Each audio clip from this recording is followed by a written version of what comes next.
चलिए, तो फ्रेंड्स आज हम 11th का आगे का पोर्शन आगे बढ़ाते हैं। ठीक है, तो 11th में मैंने आपको पढ़ाया था, फिजिकल क्वांटिटी बता दी थी, यूनिट्स बता दी थी। ठीक है, और एसआई सिस्टम बता दिया था, एमकेएस सिस्टम बता दिया था, सीजीएस सिस्टम बता दिया था। तो आज हम जो पढ़ने वाले हैं, हम पढ़ने वाले हैं derived units, derived physical quantity और इनकी डायमेंशन। हम इन चीज़ों को पढ़ने वाले हैं। तो आज इन सब चीज़ों को हम पढ़ेंगे। देखिए, एक बात ध्यान रखना कि मैं अलग अलग नहीं पढ़ा रहा।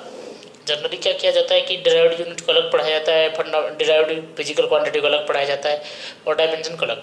मैं तीनों चीज़ों को एक साथ मिक्स करके पढ़ाऊंगा। उससे क्या होगा, आपको सब चीज़ें एक साथ एक जगह पे मिलेगी।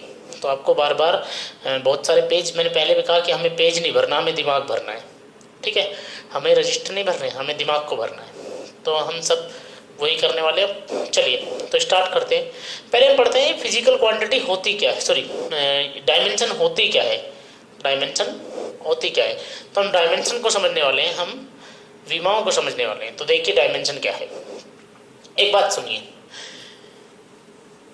किसी भी फिजिकल क्वांटिटी, कोई फिजिकल क्वांटिटी है, हम क्या करते हैं, इस फिजिकल क्वांटिटी को फंडामेंटल फिजिकल क्वांटिटी में तोड़ते हैं। किस में तोड़ते हैं? फंडामेंटल्स में। और फंडामेंटल्स के भी किस में? सिंबल्स में। किस में? सिंबल्स में। किस में तोड़ेंगे? सिंबल्स में। अब ये सिंबल्स कौन से? अब ये सिंबल्स भी हमारे मेनली 3 ही काम आते हैं। वैसे तो आगे 12th में जाके हमारे 4 हो जाते हैं, लेकिन 11th तक ये कितने रहते हैं? 3 ही रहते हैं। कभी कभी हमें 4 भी यहाँ यूज लेना पड़ेगा। तो देखिए, मेनली आप 3 याद रखेंगे।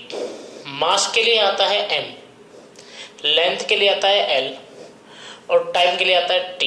और तीनों आएंगे कैपिटल लेटर में, तीनों आएंगे कैपिटल लेटर में। मतलब हम किसी भी फिजिकल क्वांटिटी को उसके फंडामेंटल फिजिकल क्वांटिटी के सिंबल्स ml और t की फॉर्मेट में लिखते हैं। ml और t की फॉर्मेट में लिखते हैं। और जब ml और t की फॉर्मेट में लिखते हैं तो हमें इन पर क्या लगानी पड़ती है? पावर लगानी पड़ती है। क्या लगानी पड़ती है? पावर। ठीक है भाई, क्या लगानी पड़ती है? पावर। जैसे m की a, l की b और t की c। अब आप कहोगे सर ये क्या चीज है ABC? अब बताता हूँ, ध्यान सुनना। एक्चुअल में m कितनी बार उस फंडामेंटल, उस फिजिकल क्वांटिटी में m यानी कि मास कितनी बार यूज हुआ है, लेंथ कितनी बार यूज हुई है, टाइम कितनी बार यूज हुआ है, उनको हम पावर्स की टर्म में लिखते हैं। जैसे मान लो कोई फिजिकल क्वांटिटी जिसमें मास 2 टाइम यूज हुआ है। कितने टाइम यूज हुआ है? 2 टाइम। तो हम लिखेंगे m की पावर 2। इसका मतलब क्या हुआ कि मास, यहाँ पर मास का पार्टिसिपेंट कितना है? 2 है। मास कितनी बार यूज हुआ है? 2 बार। जैसे लेंथ मान लो 3 बार होती है तो l की 3, पावर t की कितनी, मान लो t 1 बार यूज होता है तो m की 2, l की 3, t की 1। इस तरह से हम लिखते हैं। तो किसी भी फिजिकल क्वांटिटी को उसकी फंडामेंटल फिजिकल क्वांटिटी mlt के सिंबल्स में रिप्रेजेंट करते टाइम हम उन पर क्या लगाते हैं? पावर्स लगाते हैं। क्या लगाते हैं? पावर। तो ये जो पावर है ना, a, b और c, इनको हम कहते हैं डायमेंशन। इनको हम क्या कहते हैं? डायमेंशन। जनरल स्टूडेंट इन पूरे पोर्शन को डायमेंशन समझ जाता है, जबकि डायमेंशन क्या है? सिर्फ ओनली पावर है। तो मेरी जो बात है वो समझ में आई कि नहीं आई, कि किसी भी फिजिकल क्वांटिटी, चाहे वो फंडामेंटल और डिराइव्ड हो, कुछ भी हो, उसे हम किस में लिखेंगे? mlt की फॉर्मेट में लिखेंगे। और mlt की फॉर्मेट में लिखने के लिए हम उन पर क्या लगाते हैं? पावर लगाते हैं, a, b और c। तो ये जो पावर है ये क्या कहलाएगी? डायमेंशन। ये जो पावर है क्या कहलाएगी? डायमेंशन। अच्छा भाई, अगर ये पावर लगा के हमने लिख दी, अब हमने एक फॉर्मूला बना दिया, m की 1, m की a, l की b और t की c। अब ये एक फॉर्मूला बन गया। इसे हमेशा बड़े ब्रैकेट में बंद करना। किस में बंद करना? बड़े ब्रैकेट में। क्यों? नहीं तो भग जाएंगे भाई, भगोड़े 1 नंबर के, तो भग जाएंगे, ध्यान रखना। ठीक है, तो इसलिए हमेशा इनको सही लिखने का तरीका क्या है? पावर लगाई और फिर बड़े ब्रैकेट में बंद कर दिया। और ये चीज़ मेन रखना कि हमेशा कैसे लेटर यूज हो? Capital letter. पावर के लिए स्मॉल लेटर और इनके लिए कैपिटल लेटर। ठीक है, तो अब ये जो सिस्टम बना इसे हम कहते हैं डायमेंशन फॉर्मूला। इसे हम क्या कहते हैं? Dimension formula. तो यहां तक बात क्लियर है। पावर लगाई तो डायमेंशन, ओनली पावर तो डायमेंशन। और डायमेंशन लगा के जो फॉर्मूला बना उसे क्या कहलाया? Dimension formula. और अगर इस डायमेंशन फॉर्मूला के साथ में मैं बराबर का इज इक्वल टू का साइन लगा के उस फिजिकल क्वांटिटी को ही लिख देता हूं, तो इस पूरे पोर्शन को हम कहते हैं क्या कहते हैं? Dimension equation. हम इसे क्या कहते हैं? Dimension equation. तो तीनों बातें समझ में आई। पावर लगाई, पावर क्या कहलाई? डायमेंशन। ठीक है भाई, पावर लगा के फॉर्मूला बना दिया, क्या कहलाया? Dimension formula, dimension formula. और बराबर में अगर फिजिकल क्वांटिटी भी लिख दी तो क्या कहलाई? Dimension equation. क्या कहलाई? Dimensional equation. तो यहाँ तक चीज़ें क्लियर है? यहाँ तक कोई परेशानी? मुझे नहीं लगता किसी स्टूडेंट को यहाँ तक कोई परेशानी आई होगी। तो अब आज हम यही पढ़ने वाले हैं कि डायमेंशन फॉर्मूला कितने हैं। तो मैं आपको काफ़ी सारे डायमेंशन फॉर्मूला पढ़ाऊंगा, कैसे निकालते हैं सब चीज़ों को हम ध्यान से पढ़ेंगे। ठीक है ना भाई? आज मैं आपको कम से कम 15 से 20 डायमेंशन फॉर्मूला पढ़ाऊंगा। देखिए,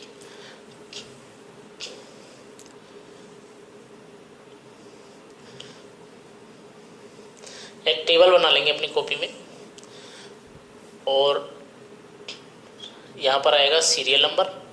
सीरियल नंबर कितना है? यहाँ पर नेम ऑफ, यहाँ पर क्या आएगा? Name of physical quantity. यहाँ पर नेम आएगा फिजिकल क्वांटिटी का। ठीक है भाई? यहाँ पर हमारा आएगा, ध्यान सुना, यहाँ पर हमारा आएगा फॉर्मूला। हमें इसका एक फॉर्मूला, जर्नल फॉर्मूला जिसको कहेंगे, हमें वो पता होना चाहिए। ठीक है? यहाँ पे हम थोड़ा सा solution,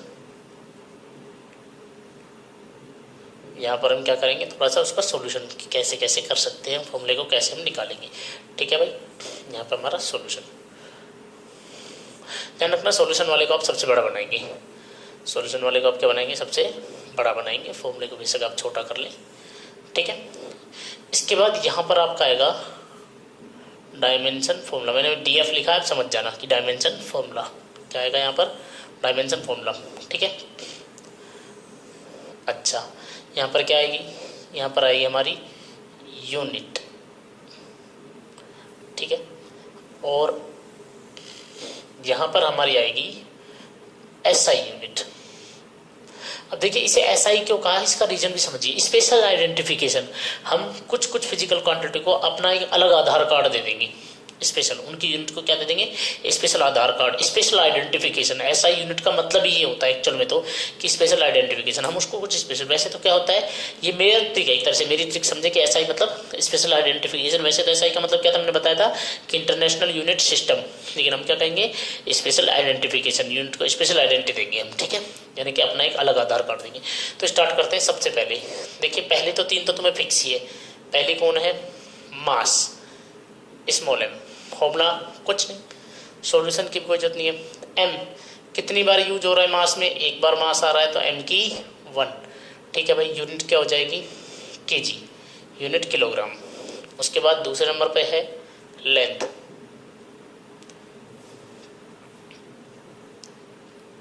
LENGTH, length, small L.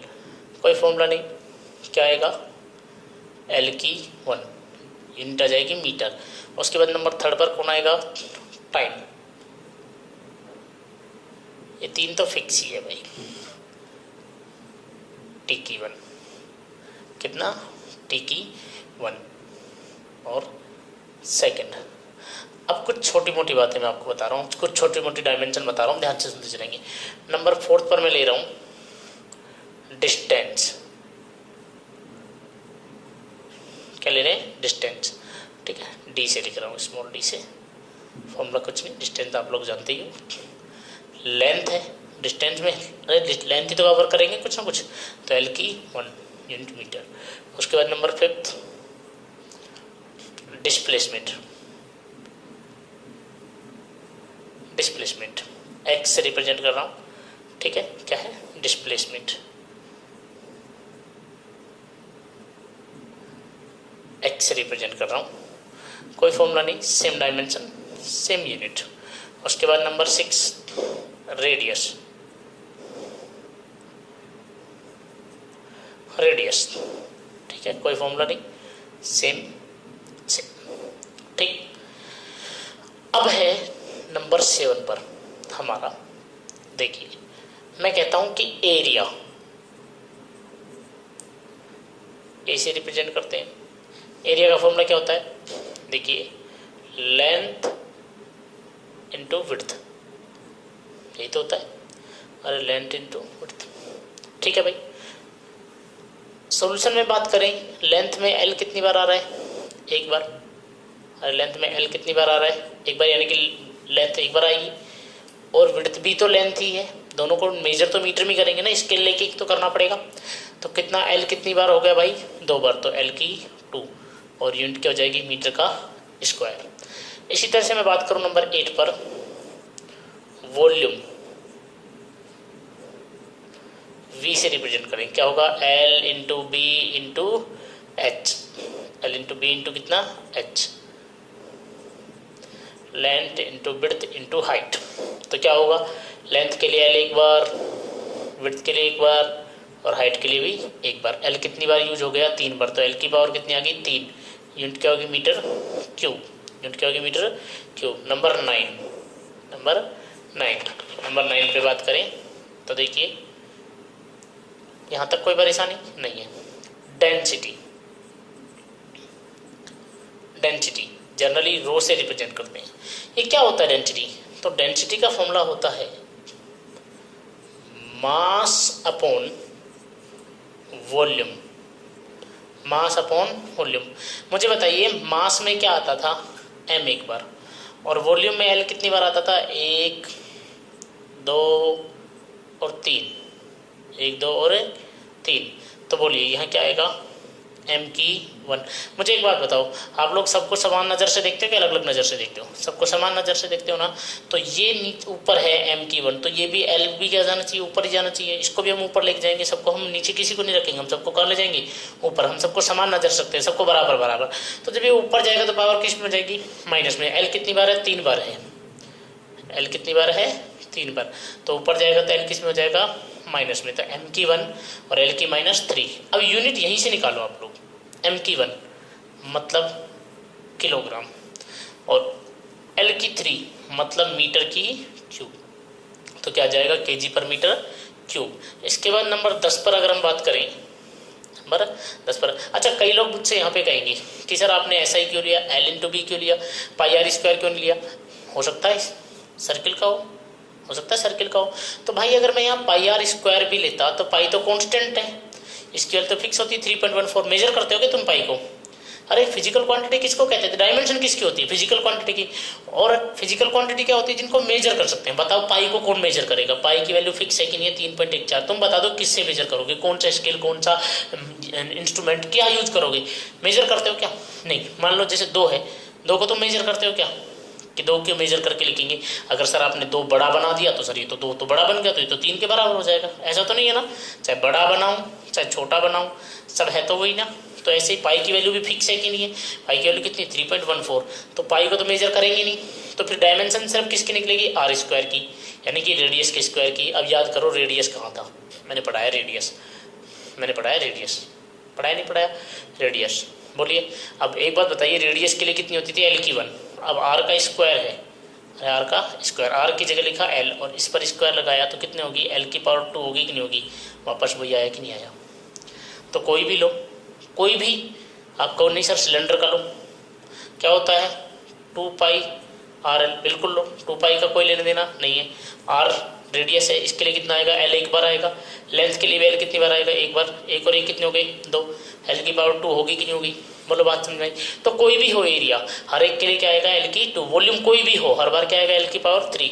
अब आया 10 नंबर, 10वीं डायमेंशन हमारी, कौन सी डायमेंशन है, 10वीं, 10 डायमेंशन। 10 डायमेंशन क्या लेंगे हम, आप ध्यान से सुनिए, हम ले रहे हैं 10 डायमेंशन वेलोसिटी।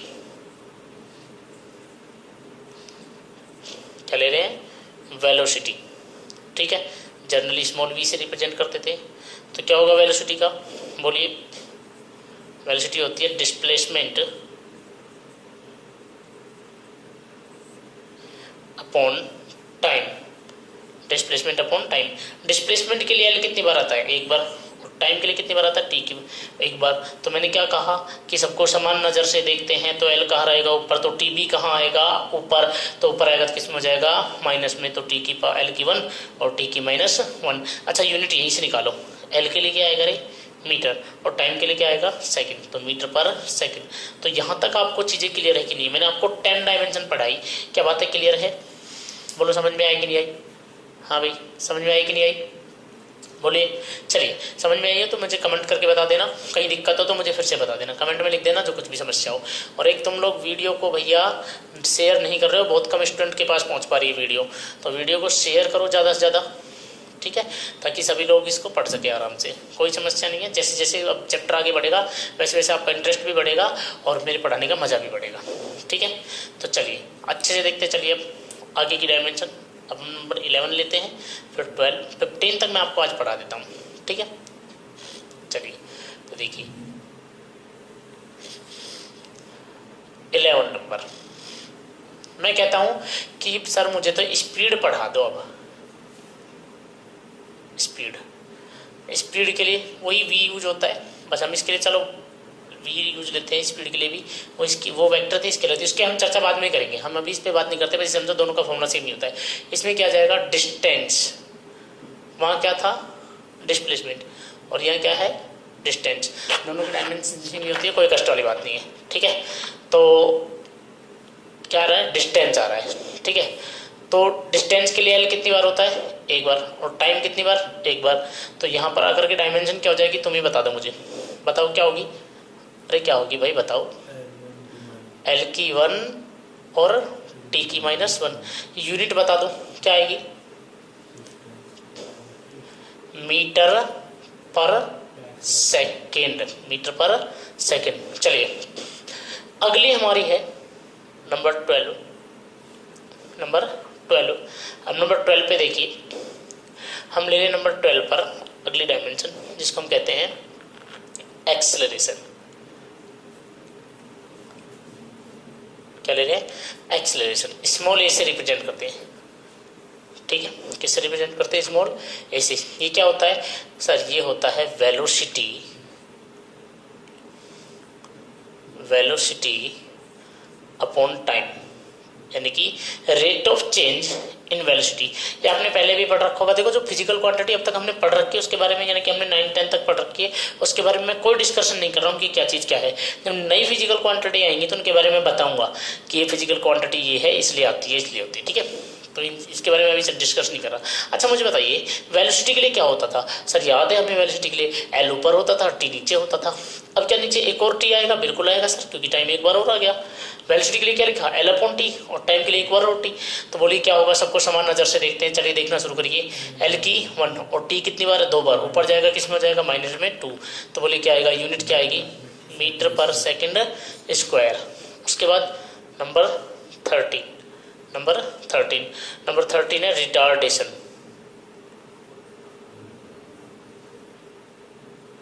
देखिए एक्चुअल में ये भी एक्सेलरेशन ही होता है, लेकिन एक्सेलरेशन तब बोलते हैं, जब एक्सेलरेशन कब बोलते हैं, जब वेलोसिटी डिक्रीज हो रही हो, वेलोसिटी इंक्रीज हो तो एक्सेलरेशन और डिक्रीज हो तो रिटार्डेशन, सेम रहेगा, कोई चेंज होने वाला नहीं है, तो वही वेलोसिटी में चेंज।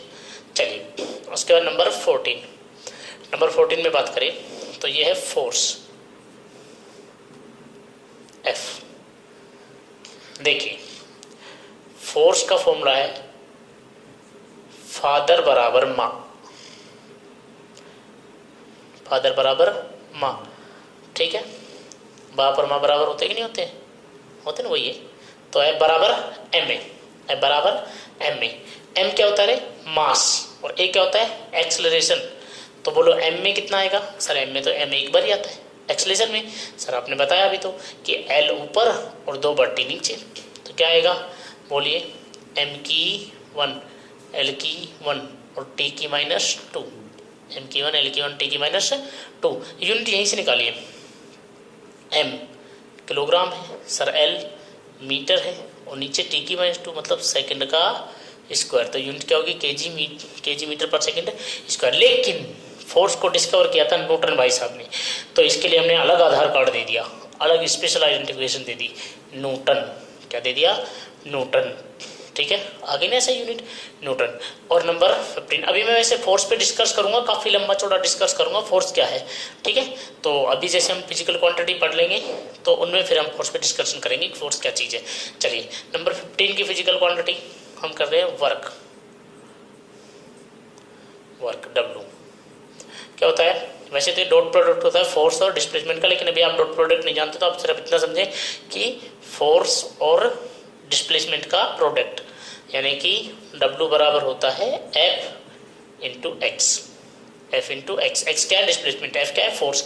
तो फोर्स क्या होता था सर, अभी तो आपने बताया कि ml upon T, ml upon T. ध्यान रखें ये जो मैंने पढ़ाई है ना चीज, ये जो डायमेंशन है ये सारी की सारी डायमेंशन वीआईपी है, इन सबको याद रख लेना, ये सब की सब वीआईपी है, सबसे ज़्यादा यूज यही होती है, सबसे ज़्यादा यही यूज होती है। तो फोर्स के लिए सर आपने कहा कि ml टी लिख दो, और डिस्प्लेसमेंट के लिए सर एक बार और एल आएगा, तो कितना हो जाएगा बोलिए, m की 1 l कितना 2 और t की कितना माइनस है 2, m की 1 l की 2 और t की माइनस 2, और यूनिट क्या आएगी sir kg metre square upon second square, क्योंकि यहाँ 1 मीटर तो बड़ा है, यहाँ से देख लिया करो आप m के लिए kg, l कितनी बार है 2 बार, तो 2 m की 2, और टाइम 2 बार है तो सेकंड का स्क्वायर। ठीक है भाई, इसके लिए भी आदर्श अलग से आधार कार्ड दिया गया जिसको कहा जूल, क्या कहा गया जूल, बोलो क्लियर है। वैसे इसका सीजीएस में देखिए, यहाँ पे मैं लिख देता हूँ, सीजीएस में भी इनके आधार कार्ड है, इनके सीजीएस में भी आधार कार्ड है। न्यूटन का है डायन, मतलब डाइन, आप लोगों को पता ही होगा। एक बात बताओ, न्यूटन खतरनाक आदमी था कि नहीं था, हर जगह मिला कि नहीं मिला, हर चैप्टर में हर सब्जेक्ट में आपको कहीं ना कहीं न्यूटन देखने को मिला। आधी फिजिक्स तो न्यूटन ने ही खाली पूरी, आधी फिजिक्स तो न्यूटन ने दी है कि नहीं दी है, तो न्यूटन खतरनाक आदमी था कि नहीं था। तो भाई एक बात बता देता हूँ कि न्यूटन जो है, न्यूटन एक न्यूटन, मैं आपको एक बढ़िया बात बता रहा हूँ, ध्यान सुने, एक न्यूटन 10 की पावर 5 10 पावर 5 डायन, डाइन बोलते हैं, मैं इसे डायन बोलता हूँ, ध्यान रखिए, डाइन के बराबर 10 की पावर 5 मतलब 1 लाख, एक न्यूटन अकेला 1 लाख डायन के बराबर है कि नहीं है, पता चल रहा होगा तुम्हें, शुरू से पढ़ते आ रहे हो, न्यूटन हर जगह देखने को मिल जाता है। तो एक न्यूटन कितने लाख डायन के बराबर है, 1 लाख डायन के बराबर 10 की पावर 5, बाकी हम इसे पढ़ेंगे आगे जाके, ठीक है। तो इसको कहते हैं हम अर्ग, क्या कहते हैं अर्ग, ठीक है। तो आज के लिए 15 डायमेंशन बहुत है मेरे हिसाब से, आप लोग इन 15 डायमेंशन को नोट करेंगे अच्छे से, और आप मुझे व्हाट्सएप पे इनको भेजेंगे, ठीक है, नोट करने के बाद पिक को। चलिए ये आप लोगों के लिए काम है, आप मुझे भेजेंगे। इसके अलावा ध्यान रखें, मैं फिर कह रहा हूँ कि आप वीडियो को शेयर करें और चैनल को सब्सक्राइब कर लें, ताकि आपको नोटिफिकेशन मिल जाए, बार बार मुझे व्हाट्सएप पे आपको लिंक नहीं भेजना पड़े, ठीक है। और जितने भी आपके फ्रेंड हैं उन सबको वीडियो को शेयर करने के लिए कहें, और आप भी शेयर करें वीडियो को, ठीक है। और जो भी समस्या हो, आज तो ऑडियो क्वालिटी भी मैंने इंप्रूव कर दी है, तो आपको अच्छे से सब कुछ दिखाई भी देगा, सब कुछ अच्छे से समझ में भी आएगा। तो जहाँ भी समस्या हो मुझे फिर भी बताएं, व्हाट्सएप पे लिख दें, ठीक है।